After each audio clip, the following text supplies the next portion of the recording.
எனக்கு 40 வயசு ஆயிடுச்சுங்க கல்யாணம் ஆகல, 35 வயசு ஆயிடுச்சுங்க கல்யாணம் ஆகல, இப்படி சொல்றவங்க அவங்களுக்கு வந்து நல்ல ஒரு வரன் அமைய. இது வந்து பாத்தீங்கன்னா ஒரு ரகசிய நோன்பு அப்படின்னு சொல்லுவாங்க.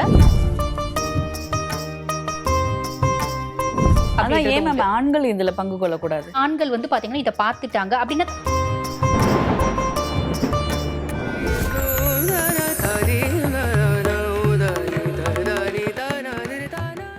இந்த ஆடி மாதத்துல என்னோட எல்லா பிரச்சனைகளும் தீர்ந்து சந்தோஷமா இருக்கணும் அப்படின்னா ஒரே ஒரு விரதத்தை மட்டும் கடைப்பிடிச்சா போதுங்க. அது என்ன விரதம் தானே கேட்குறீங்க? அதுதான் ஔவையார் விரதம். இந்த ஔவையார் விரதம் இருந்தா என்ன பலன், அதனால என்னென்ன விஷயங்கள் நமக்கு நடக்கும் அப்படிங்கிறத பத்தி நம்மளோட ஷேர் பண்ணிக்க வந்திருக்காங்க அஸ்ட்ராலஜர் டாக்டர் தீபா அருளாளன் அவர்கள். வணக்கம் மேம். வணக்கம் மேம். இப்போ வந்து ஆடி மாதத்துல வந்து எல்லாரும் அதிகமா பேசப்படாதது, ஆனா தென் மாவட்டங்களில் இன்னைக்கும் ஃபாலோ பண்ணிட்டு இருக்க ஒரு விஷயம் அவ்வை நோன்பு. இந்த அவ்வை நோன்பு வந்து செவ்வாய்க்கிழமை ஃபாலோ பண்ணுவாங்க.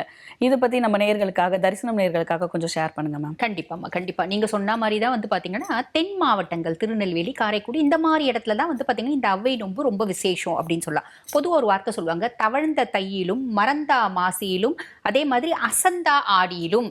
இது வந்து பாத்தீங்கன்னா அதாவது இந்த 3 மாசமே அவை நோன்புன்றது பண்ணலாம், நீ மீதி நாளெல்லாம் விட்டுட்ட அப்படின்னா ஆடியிலையாவது நீ செஞ்சிடு அப்படின்றது.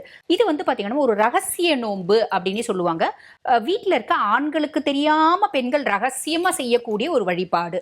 ஏன் மேம் ஆண்கள் இதுல பங்கு கொள்ளக்கூடாது? அது வந்து பாத்தீங்கன்னா ஔவையார் இந்த நோன்பை கொடுக்கும் போது இந்த ரூல்ஸோட தான் ஒவ்வொரு பூஜைகளுக்கும் ஒவ்வொரு நியமங்கள் அப்படின்றது இருக்குமா. அந்த மாதிரி இந்த பூஜைக்கு ஆண்களுக்கு தெரியாம பெண்கள் ரகசியமா செய்யும் போது அதனோட பலன் அதிகம். மிஞ்சி ஆண்கள் வந்து பாத்தீங்கன்னா இதை பார்த்துட்டாங்க அப்படின்னா கண் சம்பந்தப்பட்ட பிரச்சனைகள் வரும். இதுக்கு ஒரு வரலாறும் இருக்கு. ஆக அந்த மாதிரி தான் சில பூஜைகளுக்கு சில தாத்பரியம் மாதிரி இந்த பூஜைக்கு, இந்த அவ்வை நோன்புக்கு இப்படி ஒரு தாத்பரியம் இருக்குமா. பொதுவா இது ஆடி மாசம் ஒவ்வொரு செவ்வாய்க்கிழமை, எந்த செவ்வாய்க்கிழமைனாலும் நீங்க பண்ணலாம். பொதுவாகவே பூஜைனா பகல்ல தானே செய்வாங்க, நோன்புன்னா பகல்ல தானே கோப்பாங்க. ஆனா இந்த நோன்பு இரவு 10 மணிக்கு மேல செய்யக்கூடிய நோன்புமா. அது ஏன் இது இரவுல தான் பண்ணணும்? ஏன்னாமா இந்த நோன்பை வந்து இரவுல தான் அவ்வை வந்து பாத்தீங்கன்னா ஒரு வசதி கம்மியான ஒரு ஏழ்மை நிலையில இருந்த ஒரு பொண்ணுக்கு நோன்பு எடுத்து கொடுத்தா, ரகசியமா எடுத்து கொடுத்தா. இந்த மாதிரி ரகசியமான பூஜைகள், ரகசியமான நோன்புகள் எத்தனையோ பூமியில இருக்கதாமா செய்து மக்களுக்கு தெரியாதது அப்படின்லாம். இந்த அவ்வை நோன்பை பத்தி சொல்லணும் அப்படின்னா அதுக்கு முன்னாடி ஒரு வரலாறு இருக்கு, அந்த கதையை சொல்லணும். அன்றைய தினம் இந்த கதையும் பாராயணம் பண்ணுவாங்க. இது ஆடி மாசம் செவ்வாய்க்கிழமை இரவு 10 மணிக்கு மேல நோக்கப்படும், கோர்க்கப்படும், அனுஷ்டிக்கப்படும் ஒரு நோன்பு அப்படின்னு சொல்லலாம். இதனோட கதை என்ன? ஒரு முறை என்ன ஆகுது, அவ்வை தான் வந்து பாத்தீங்கன்னா நாடு நாடா போயிட்டு இருக்கிற சிவன் கோயிலெல்லாம் வழிபாடு பண்ணிட்டு இருந்தா. அந்த மாதிரி சிவன் கோயிலெல்லாம் வழிபாடு பண்ணிட்டு இருக்கும்போது ஒரு முறை ரொம்ப தாகம் எடுக்குது அப்படின்னு சொல்லிட்டு ஒரு கோயில்ல மூலையில உட்காருவா. அப்ப மோர் வித்துட்டு போறவ போவா. அம்மா கொஞ்சம் வாடி அம்மா அப்படின்பா. என்னம்மா அப்படின்னா, எனக்கு ஒரு டம்ளர் மோர் கூட அப்படின்பா. ஏன் மோர் உனக்கு அப்படின்னு அந்த பொண்ணு கேட்கும். சக்தி இல்லம்மா எனக்கு, அதனால ஒரு டம்ளர் மோர் கூட அப்படின்பா. உனக்கு தான் சிவன் மட்டும் போதுமே, சக்தி எதுக்கு உனக்கு அப்படின்பா. அப்ப அவ்வைக்கு தெரிஞ்சிடும் அவ அம்பிகைன்னு. அம்மா இனிமேல் பட்டு உன்னை கும்பிட்றேண்டி அம்மா, என்னை மன்னிச்சிடு அப்படின்னு ஆத்மார்த்தமா மன்னிப்பு கேட்பா. அந்த மாதிரி அவ்வை ஊர் ஊரா சுத்தி வந்து பாத்தீங்கன்னா ஈசனை வழிபாடு பண்ணா, விநாயகரை வழிபாடு பண்ணா. இது எல்லாருக்கும் தெரிஞ்ச கதை. அப்ப அந்த மாதிரி அவங்க வந்து போகும்போது, ஊர் விட்டு ஒரு ஊர் பயணம் போகும்போது ரொம்ப பசி எடுக்குது, தாகம் எடுக்குது. அப்ப ஒரு குடிசை இருக்கு. அந்த குடிசையினோட திண்ணையில போய் உட்கார்றா. இப்பதாம்மா திண்ணை இருக்க வீடே இல்லை.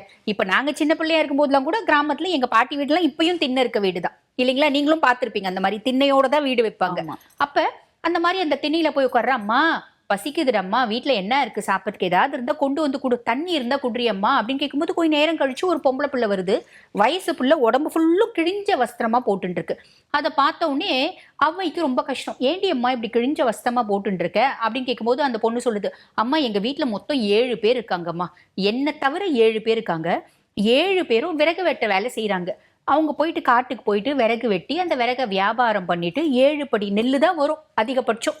அந்த காசுக்கு 7 படி நெல் வாங்கிட்டு வந்தா அதை இடிச்சு நாங்க அரிசி ஆக்கும் போது ஏறக்குறைய 1.5-2 படி அரிசி தான் வருது. அது தினம் தினம் எங்களோட ஜீவனத்துக்கே சரியா போகுது. நான் எங்கம்மா நல்ல உடை வாங்கி போட்டுக்கிறது அப்படின்னு சொல்லும்போது, நீ கவலைப்படாத, உன்னோட தாரித்தரையும் முழுசும் விலகணும் அப்படின்னா உனக்கு நான் ரகசிய நோன்பு ஒன்று சொல்றேன். இந்த நோன்பு விநாயகரை வழிபாடு பண்ணிட்டு அம்பிகையை நோக்கி வழிபாடு பண்ணக்கூடிய நோன்பு. இதை நீ செய்யற அப்படின்னா உன்னோட தாரித்தரையும் போயிடும். நீ என்ன பண்ணு, வீட்டில் இருக்க அரிசியை கொண்டு வா. இல்லையேம்மா வீட்டில் அரிசி அப்படின்னு. சரி, எனக்கு வந்து பார்த்தீங்கன்னா பக்தர்கள் கொடுத்த அரிசி அந்த அம்மா மடியில் வச்சுட்டு இருக்காங்க. பச்சரிசியும் தேங்காயும் கொடுக்குறாங்க. இதை நீ இடிச்சிடு. எல்லா அண்ணன்கள்லாம் தூங்கின பின்னாடி, வீட்டில் இருக்கவங்க எல்லாம் தூங்கின பின்னாடி இடிச்சு உப்பு போடாம மாவாக்கு அப்படின்ற அந்த பொண்ணு அவங்க அண்ணங்களாம் வராங்க, சாப்பிட்டு முடிக்கிறாங்க. இதுக்குள்ள இந்த அம்மா கோயிலுக்கு போறாங்க, திருப்பி ராத்திரி வராங்க, அந்த பொண்ணு இடிச்சு மாவாக்கி வைக்குது. இதை வந்து பார்த்தீங்கன்னா கொழுக்கட்டை பிடிக்கணும், நீ வந்து நெருப்பு எடுத்து வத்தி குச்சி எடுத்து அடுப்பு பற்ற வைனா, வத்தி குச்சி இல்லை அந்த பொண்ணுக்கு. சொல்லுது, அம்மா வத்தி குச்சி இல்லையே வீட்டில் அப்படின்னு. சரி எங்கன்னா கங்கு இருக்கா போய் பாரு, நெருப்பு இருக்கா போய் பாரு அப்படின்றா. போய் பார்க்குது, அம்மா எங்கேயுமே நெருப்பு இல்லைம்மான்னு வந்து திருப்பி சொல்லுது. அதுவும் அங்கே வந்து பாரு ஒரு மரம் இருக்கு பத்தியா, அந்த ஆலமரம் புங்க மரம், அது மேலே ஏறி நீ பாரு அப்படிங்கிற. அது புங்க மரத்து மேலே ஏறி பார்க்குது, எங்கேயோ சுடுகாட்டில் ஒரு பெணம் எரியுறது தெரியுது. அம்மா அங்கே ஒரு பெணம் எரியுதுமா அப்படின்னு. அந்த பிணத்துல இருந்து நீ கங்கு எடுத்துன்னு வா அப்படின்னு இந்த ஔவை அம்மா சொல்றாங்க. அந்த பொண்ணு என்ன பண்ணுது, இந்த மரத்து மேல ஏறி பார்க்கும்போது இந்த மரம் கேட்குது, என்னத்துக்கு நீ என் மேல ஏறி பாக்குற, என்ன பாக்குற அப்படின்னு. இந்த மாதிரி நான் ஒரு ரகசிய நோன்பு எடுக்க போறேன், அந்த நோன்பு எடுத்தா அம்பிகையினோட கடாட்சம் கிடைக்குமா, விநாயகனோட கடாட்சம் கிடைக்குமா, அப்ப அந்த நோன்புல என்னையும் நீ வந்து பாத்தீங்கன்னா சேர்த்துக்கோ அப்படின்னு அந்த மரம் சொல்லுது, புங்க மரம். சரி அப்படின்னு சேர்த்துக்கிற அப்படிங்குது. அப்போ அந்த புங்க இலையை பறித்து மடியில் கட்டிக்குது.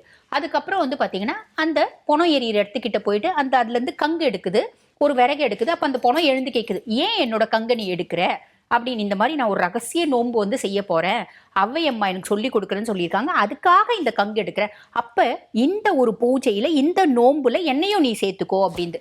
சரி உன்னையும் சேர்த்துக்கிற அப்படின்னு கங்கு எடுத்துட்டு வந்து ஔவை கிட்ட சொல்லுது.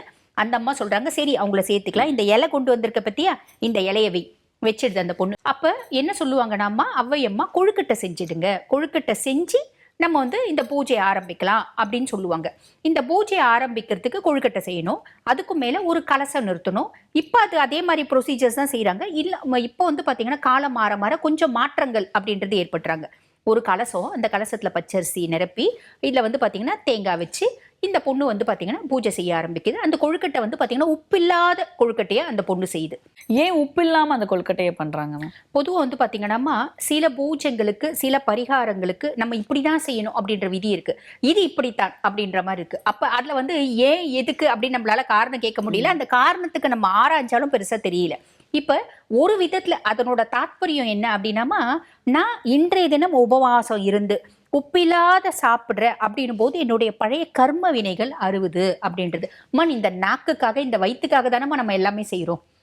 நம்மளை அடிச்சு பிடிச்சி சம்பாதிக்கிறது, மற்றவங்களை காயப்படுத்துறது, மற்றவங்களை கஷ்டப்படுத்துறது, மற்றவங்களை ஏமாத்துறது, அத்தனையும் இந்த ஒரு ஜான் வயிற்றுக்கு தானே. அப்ப அந்த நாக்கு சுவை இல்லாம சாப்பிடும்போது இவ்வளவுதான்டா வாழ்க்கை அப்படின்றது புரியும். எப்படி பலிபீடத்துக்கு முன்னாடி போயிட்டு நம்ம வந்து நம்ம கடவுளை வழிபாடு பண்றோம் அப்படின் போது நம்மளோட காமம் குரோதம் மதம் ஆச்சரியம் எல்லாத்தையும் அங்கேயே விட்டுட்டு போயிடுறாங்க. அந்த மாதிரி நம்ம வந்து பாத்தீங்கன்னா கர்மிக் எஃபெக்ட்ஸை நம்ம ஓவர் கம் பண்றோம் அப்படின்னும் போது உப்பு இல்லாம சாப்பிட்றது. அர்ஜுனன் வந்து பாத்தீங்கன்னா மண் அள்ளி போட்டு சாப்பிட்ட வரலாறும் இருக்கு. அதே மாதிரி பாத்தீங்கன்னா ஒரு முறை காஞ்சி மகா பெரியவா என்ன பண்ணுவாரு, நெய் போட்டு கீரை சாதம் சாப்பிட்டதை அதுக்கப்புறம் அவரை பார்க்க வரவங்க எல்லாம் கீரை கொண்டு வருவாங்க. என்ன எல்லாரும் கீரை கொண்டு வந்திருக்கீங்க அப்படின் போது, உங்களுக்கு கீரை ரொம்ப பிடிக்குமா கேள்விப்பட்டோம். அதுக்கப்புறம் அவர் என்ன பண்றாரு, நேரா போயிட்டு பசுனோட சாணம் இருக்குல்லமா அதை எடுத்து சாப்பிடுவார். கொஞ்ச நாள் அவர் சாப்பாடே சாப்பிடாத பசுனோட சாணம் உருண்டை உருண்டை சாப்பிட்டார். எதுக்கு, இந்த நாவுக்கு அடிமையாகக்கூடாது, என் கர்மத்தை நான் எப்படி தொலைக்க முடியும் நாவுக்கு அடிமையான. அதனோட தாத்பரியம் உப்பு இல்லாத கொழுக்கட்டை அப்படின்லாம். அப்ப அந்த உப்பு இல்லாத கொழுக்கட்டை செஞ்சு நம்ம வந்து பாத்தீங்கன்னா முறம் வைக்கிறாங்க, முறத்துல அந்த இலைகளை அடுக்கிடுறாங்க. உப்பு இல்லாத கொழுக்கட்டை செஞ்சு ஆத்மார்த்தமா வேண்டிட்டு சாப்பிட்டுட்டு மீதி வந்து பாத்தீங்கன்னா வீட்டுல வைக்கக்கூடாது, வீட்டுல இருக்கவங்க ஆண்களுக்கு கொடுக்கக்கூடாது, நேரா எடுத்து போய் மீறத ஓடுற தண்ணியில இல்ல கிணத்துல போட்டுடணும். அதான் அந்த படையல் வைக்கிற எதையுமே ஆண்கள் கண்ணால கூட பார்க்க கூடாது, அவங்களுக்கு கொடுக்க கூடாது. அதுக்கு என்ன காரணம்? இதுதான், அதாவது ஒரு சில பூஜைகளுக்கு சில ரகசிய முறைகள் அந்த மாதிரி வந்து பாத்தீங்கன்னா பெண்களால் மட்டுமே அனுஷ்டிக்க கூடிய விரதம் இது. இப்ப இதுல ஆண்களுக்கும் இதுக்கும் சம்பந்தமே இல்லை. ஏன்னாம்மா பொதுவாக ஒரு வார்த்தை சொல்லுவாங்க பார்த்தீங்கன்னா, பெண்கள் தான் இந்நாட்டின் கண்கள் அப்படிம்பாங்க. அது சும்மாவே சொல்லிடுறாங்களா? இல்லம்மா, ஒவ்வொரு குடும்பமும் நல்லா இருக்குன்னா அந்த குடும்பத்துல இருக்க பெண்கள் தான் காரணம். அப்ப அந்த பெண்களுக்கு அப்படின்றது மட்டுமே முன்னுரிமை கொடுத்து அனுஷ்டிக்கக்கூடிய பூஜை முறைகள் அப்படின்னு இது இல்லம்மா. இந்த மாதிரி பல பூஜை முறைகள் இருக்கு. பெண்களுக்கு மட்டுமே முன்னுரிமை, இங்க ஆண்கள் வந்து இதுல வரக்கூடாது. அதுக்கும் மேல இதுல ஒரு கதையும் இருக்கு. ஒரு இந்த மாதிரி பூஜை செய்யும் போது ஒரு ஆண் திருட்டுத்தனமா என்ன பண்றாங்கன்னு பார்த்ததாகவும் அதுக்கப்புறம் அவர் கண்ணு தெரியாம போனதாகவும் இப்படிப்பட்ட கதைகளும் இருக்கு. ஆனா இதெல்லாம் செவி வழி செய்தி, உண்மையா நம்மளுக்கு தெரியாது.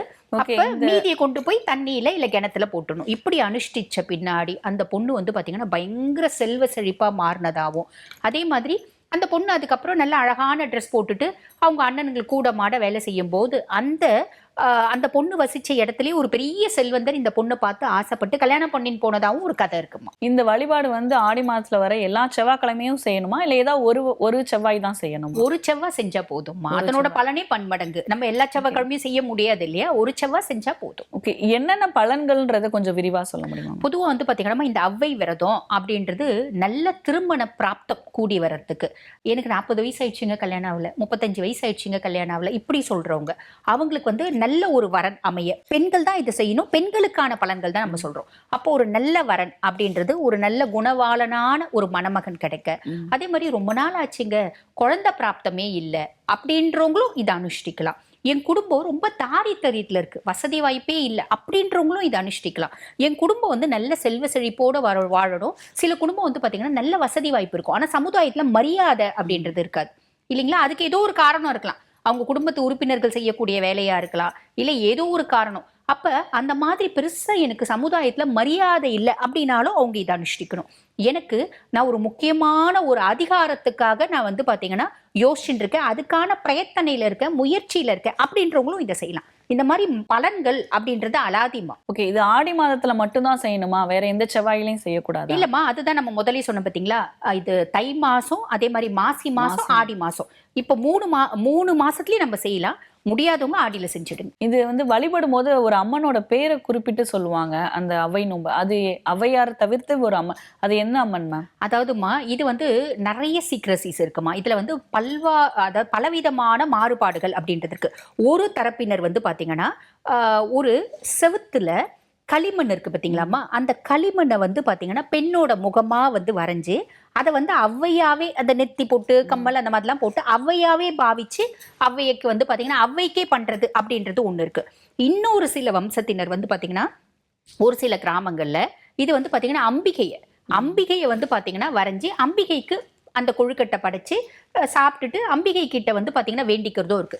இன்னொரு சிலர் வந்து பார்த்தீங்கன்னா அவங்களோட குலதெய்வத்துல கன்னிகள் இருப்பாங்க பார்த்தீங்களா, கன்னி தெய்வம் அப்படின்னு சொல்லுவாங்க, அந்த கன்னி தெய்வத்தை வந்து வச்சு வழிபாடு பண்ணி வேண்டிக்கிறதும் ஒன்று இருக்கு. ஆனா அம்பிகையை வைக்கும் போது என்ன பண்றாங்க அப்படின்னா நிறைய தரப்பினர் ஒரு பெரிய பாத்திரத்துல தண்ணி வச்சுக்கிறாங்க, தண்ணி வச்சு அவங்களோட மாங்கல்யத்தை அந்த தண்ணியில காமிச்சிட்டு அந்த மாங்கல்யம் நல்ல பழுத்த சுமங்கலிங்க இருப்பாங்க பத்தியம்மா, அவங்களோட மாங்கல்யத்தை தண்ணியில காமிக்கிறாங்க. மற்ற வயசு பிள்ளைங்களாம் அதை பாக்குறாங்க, அதாவது வயசு பிள்ளைங்கன்னா இளம் வயசு, திருமணமாகி கொஞ்ச நாள் தான் ஆகுது, அவங்க அதை பாக்குறாங்க. எதுக்கு அப்படின்னா இந்த அம்மா மாதிரியே நானும் பழுத்த சுமங்கலியா இருக்கணும் அப்படின்னு வேண்டிக்கிறது.